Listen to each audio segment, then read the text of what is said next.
मुल्क भर में आज ईद उल अज़हा मज़हबी अक़ीदत और एहतराम से मनाई जा रही है।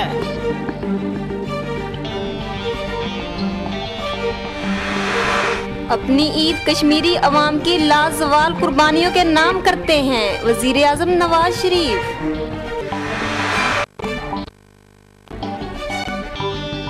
पाक न्यूज़ मीडिया नेटवर्क की तरफ से आलम इस्लाम को ईद उल अज़हा मुबारक।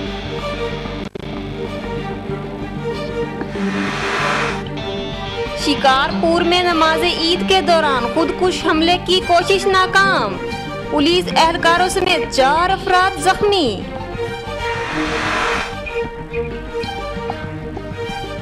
रायवेन में एहतजाज करना इमरान खान का हक है, जावेद हाशमी।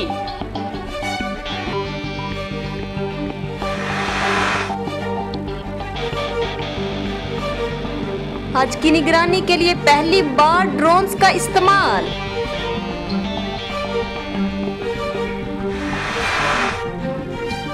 ईद कुर्बान का मौका खुदा ताला पर पुख्ता ईमान की याद ताज़ा करता है, सदर Obama.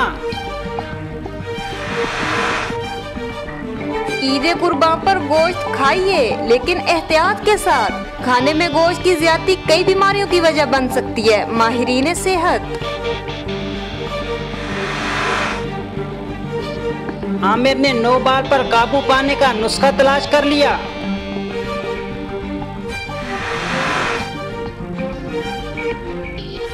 Cricket stars Eid ul Azha अहले खाना के साथ मनाएंगे।